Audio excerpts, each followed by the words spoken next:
నమస్తే, నా పేరు నరేష్. క్యూటీవీ న్యూస్ కి స్వాగతం. ముందుగా ఈ రోజు వార్తల్లోని ముఖ్యాంశాలు.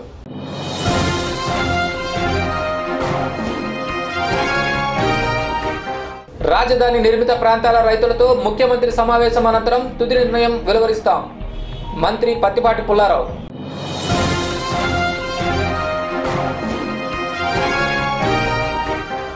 నగరంలో ఘనంగా బాల దినోత్సవ వేడుకలు. నెహ్రూ జీవితాన్ని ఆదర్శంగా తీసుకోవాలన్న మంత్రి పత్తిపాటి పుల్లారావు.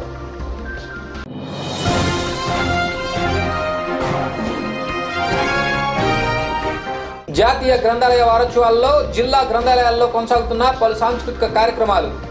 దాన్ని నిర్మించే ప్రాంతాల్లో భూసేకరణ రైతులను సంతృప్తిపరిచే విధంగా చేపట్టడానికి ప్రభుత్వం సుముఖంగా ఉందని రాష్ట్ర వ్యవసాయ శాఖ మంత్రి పత్తిపాటి పుల్లారావు అన్నారు. భూములు కోల్పోతున్న రైతులతో ముఖ్యమంత్రి సమావేశం అవనున్నారని ఆయన తెలిపారు. రైతుల అభీష్టానికి అనుగుణంగా వారికి లబ్ధి చేకూర్చే విధంగా నిర్ణయం తీసుకుంటామని, 18వ తేదీ సాయంత్రానికి దీనికి సంబంధించిన తుది నిర్ణయం వెలువరుస్తామని మంత్రి తెలిపారు. ఈ రోజు అన్ని గ్రామాలు రేపు సాయంత్రానికి హైదరాబాద్ రావడానికి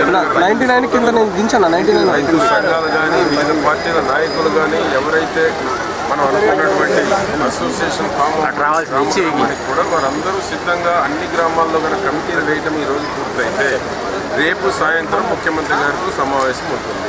లేని పక్షంలో 18న వెళ్ళటం జరుగుతుంది.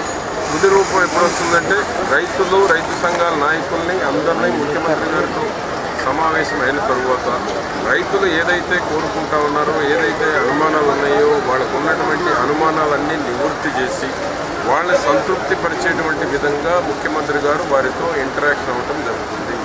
వారి ఆలోచనలన్నింటినీ కూడా ముఖ్యమంత్రి గారు విని తుది రూపం ఇవ్వటం జరుగుతుంది. ఆ తర్వాత ఈ ల్యాండ్ పూలింగ్ మీద ఒక పాలసీని కూడా ప్రకటించి అక్కడి నుంచి ముందుకెళ్ళడం జరుగుతుంది. మోస్ట్లీ ఈరోజు సాయంత్రానికి 15వ తేదీ సాయంత్రమా 18వ తేదీ సాయంత్రం అనేటువంటి ఈ సాయంత్రానికి నేను ఇప్పుడు వెళుతున్నాను. అన్ని గ్రామాల వారితో మాట్లాడి ఒక నిర్ణయం తీసుకున్నాను. స్వాతంత్రానంతరం దేశాన్ని అభివృద్ధి బాటలోకి తీసుకొచ్చిన ఘనత నెహ్రూదేనని, అటువంటి గొప్ప వ్యక్తి జన్మదినాన్ని బాల దినోత్సవంగా జరుపుకోవటం ఆనందదాయకమని రాష్ట్ర వ్యవసాయ శాఖ మంత్రి పత్తిపాటి పుల్లారావు అన్నారు.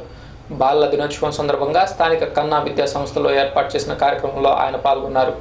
శ్రీ బాలభారతి 25వ వసంతోత్సవ వేడుకల్లో కూడా ఈ రోజు నిర్వహించడం సంతోషంగా ఉందని మంత్రి తెలిపారు.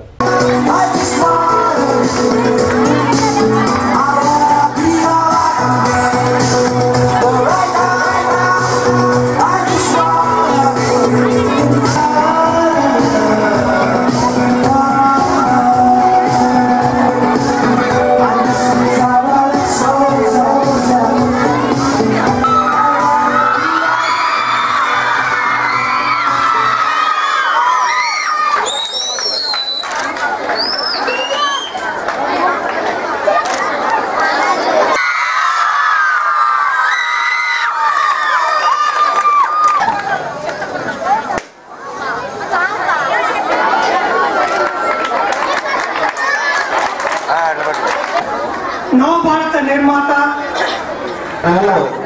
విశాఖపట్నంలో జరిగినటువంటి పెను తుఫాను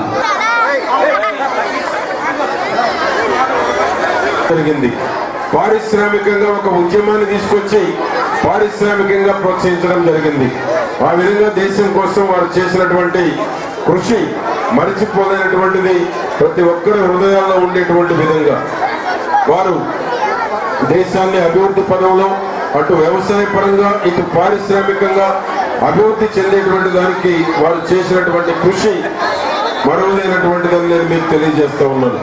ఆ విధంగా ఈ యొక్క బాలల దినోత్సవాన్ని, మన నెహ్రూ గారి జయంతిని మనం రెండు కలిపి గొప్పగా దేశవ్యాప్తంగా జరుపుకుంటా ఉన్నాము.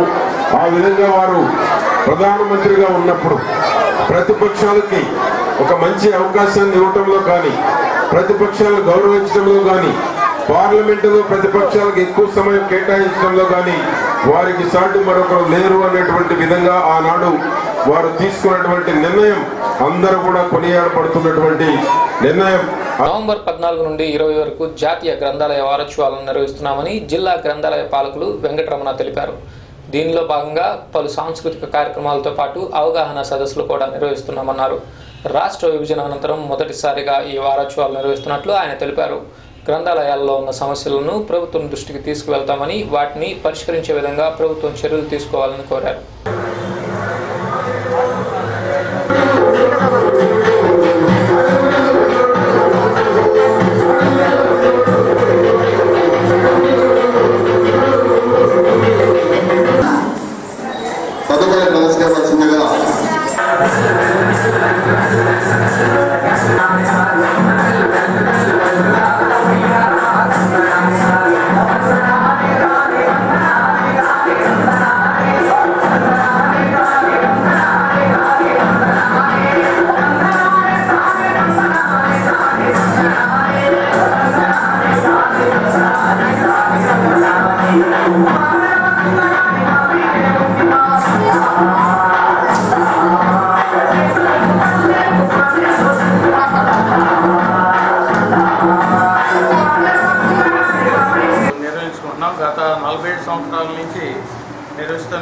47వ జాతీయ గ్రంథాలయ వారోత్సవాలు. గ్రంథాలయాలు ముఖ్య ఉద్దేశం ఏంటంటే ప్రజల్లో గ్రంథాలయాల పట్ల అవగాహన కల్పించడానికి, పాఠకుల్ని సందర్శకుల్ని ఆకర్షించడానికి, విద్యార్థులకి కార్యక్రమాలను నిర్వహించి గ్రంథాలయం పట్ల ఆకర్షితులు చేయడానికి ముఖ్య ఉద్దేశం అన్నమాట. అన్ని గ్రంథాలయాల్లో మాకు 2 లక్షల పైన గ్రంథాలయాలు ఉన్నాయి. మన గుంటూరు జిల్లా గ్రంథాలయ సంస్థలో మన ఆంధ్రప్రదేశ్ విడిపోయిన తర్వాత ఇది ప్రథమ గ్రంథాలయ వారోత్సవాలు అవన్నీ ఘనంగా నిర్వహించుకుంటున్నాము. ఈ రాజధాని ఏర్పడిన తర్వాత గ్రంథాలయాలను బాగా అభివృద్ధి చేయాలి. ప్రభుత్వం చాలా శ్రద్ధ వహించాలి. గ్రంథాలయాల్లో చాలా సమస్యలు ఉన్నాయి. పాఠకులకి అన్నీ ఎప్పటికప్పుడు గ్రంథాలయాలను అందించలేకపోతున్నాము. దానికి కారణం ఏంటంటే పుస్తకాల కొనుగోలు విషయంలో కొన్ని లోపభూయిష్టాలు ఉన్నాయి. వాటిని సవరించాలి. ముఖ్యంగా ఏంటంటే లేటెస్ట్ ఎడిషన్సే కొనమంటున్నారు. గత అమూల్యమైన గ్రంథాలు పాఠకులకు అందుబాటులో లేకుండా ఉంటున్నాయి. అవి అందుబాటులో ఉండాలంటే చట్టాలను సవరించాలి. పాత గ్రంథాలయాలైనా పునర్ముద్రణ కాబడిన గ్రంథాలని, విలువైన గ్రంథాలని, 1000 పడగల లాంటి గ్రంథాలని అవన్నీ పాఠకులకు అందుబాటులో ఉంటే గ్రంథాలయాలను చక్కగా ఉపయోగించుకుంటారు. ఇంకా నేడు బాలల దినోత్సవాన్ని పురస్కరించుకొని జవహర్ బాల ఆరోగ్య రక్ష ఆధ్వర్యంలో స్థానిక నగరంపాలెంలోని స్టాల్ గర్ల్స్ హై స్కూల్ విద్యార్థులకు ఆరోగ్యంపై అవగాహన సదస్సు నిర్వహించామని జబార్ కోఆర్డినేటర్ డాక్టర్ లక్ష్మణనాయక్ తెలిపారు. చదువుకునే పిల్లల్లో వ్యక్తిగత సంరక్షణ పట్ల అవగాహన కలిగించడం చాలా ముఖ్యమని ఆయన అభిప్రాయపడ్డారు. జిల్లాలో జబార్ ఆధ్వర్యంలో విద్యార్థులకు పలు వైద్య పరీక్షలు నిర్వహిస్తున్నామని ఈ సందర్భంగా లక్ష్మణనాయక్ తెలిపారు. ప్రతి ఒక్కరు ల్యాబొరేటరీలోకి మాత్రమే వెళ్ళాలి. మనం బయటికి వెళ్ళి ఒక స్వాగతం అనేది అవమానాలు మా జాగ్రత్తలో నా వరకు నేను ఆరోగ్యంగా ఉన్నా కానీ ఎదురుబడి నా ఆరోగ్యాన్ని జరగదు. అవునా? లేదు వచ్చి పక్కన పెట్టి ఒంటికి తగ్గిస్తాం. ఆ ఫ్యాన్ గాలికి దీని మీద ఉన్నటువంటి అవశేషాలు మొత్తం పడి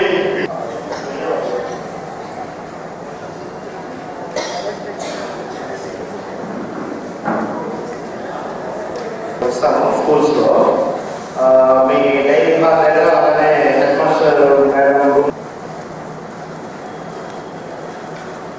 జిల్లాలోని బాలబాలికలందరికీ కూడా బాలల దినోత్సవం సందర్భంగా శుభాకాంక్షలు తెలియజేసుకుంటున్నాము.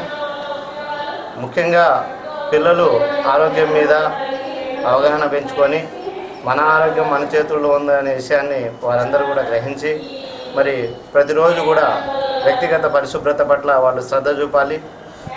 ఎప్పుడైతే మనము వ్యక్తిగత పరిశుభ్రత మీద మనము శ్రద్ధ వహిస్తామో అప్పుడే చదువు కూడా బాగా అబ్బుతుంది.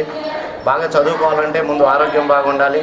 అందులో భాగంగా మరి ఈరోజు గుంటూరు పట్టణంలోని stall girls high school correspondents గారు మరి పాఠశాల అడ్మినిస్ట్రేషన్ ఉపాధ్యాయ బృందాల అనుమతితో మరి ఈ స్టాల్ గర్ల్స్ హై స్కూల్లో ఆరోగ్యం మీద అవగాహన కల్పించడానికి మా హెల్త్ ఎడ్యుకేటర్స్ భానుమూర్తి, పార్వతి, అదేవిధంగా విద్యా educators environmental educator Tirupati Reddy garu, Gundaraopeta urban health centre వైద్యాధికారి డాక్టర్ వెంకటేశ్వరరావు గారు అందరం కూడా వచ్చి పిల్లలకు వ్యక్తిగత పరిశుభ్రత మీద అవగాహన కల్పించడం జరిగింది. ముఖ్యంగా చాలా విషయాలు హెల్త్ ఎడ్యుకేటర్స్ పిల్లల దృష్టిలో ఉంచడం వలన ఆ విషయాలన్నీ కూడా గుర్తుంచుకొని మరి జిల్లాలోని ఉన్న బాలబాలికలందరూ కూడా మన ఆరోగ్యం మన చేతిలో ఉందనే విషయాన్ని గ్రహించి ప్రతి ఒక్కరు కూడా అంటువ్యాధుల గురించి, అదేవిధంగా వాతావరణ కాలుష్యం గురించి, నీటి కాలుష్యం గురించి మరి ఎలా తెలుసుకోవాలనే విషయాన్ని అన్ని కూడా మేము పోస్టర్స్ ద్వారా తెలియపరచడం జరిగింది. భారత కమ్యూనిస్ట్ పార్టీ 50వ వార్షికోత్సవ వేడుకలను నేడు స్థానిక మార్కెట్ సెంటర్లోని వెంకటేశ్వర విజ్ఞాన మందిరంలో ఘనంగా నిర్వహించారు. ఈ సందర్భంగా వక్తలు మాట్లాడారు. పేద, బడుగు, బలహీన వర్గాల అభ్యున్నతి కోసం నిరంతరం కృషి చేసిన ఏకైక పార్టీ సిపిఎం అని తెలిపారు. కార్మికులు, కర్షకులకు హక్కుల కోసం అవిశ్రాంతంగా పనిచేస్తున్న పూర్తి నిబద్ధత కలిగిన పార్టీ అని కొనియాడారు. ఈ సంవత్సరంలో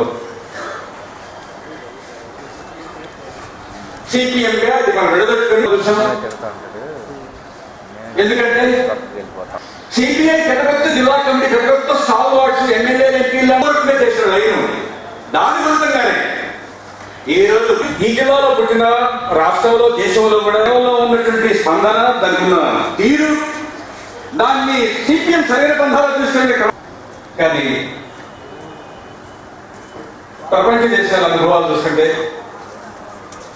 ప్రపంచ దేశంలో ఒక్కొక్క దేశంలో ఆ దేశంలో కమ్యూనిస్ట్ పార్టీ అధికారానికి రావడానికి సోషలిజంలో కొన్ని అడుగులు వేయడానికి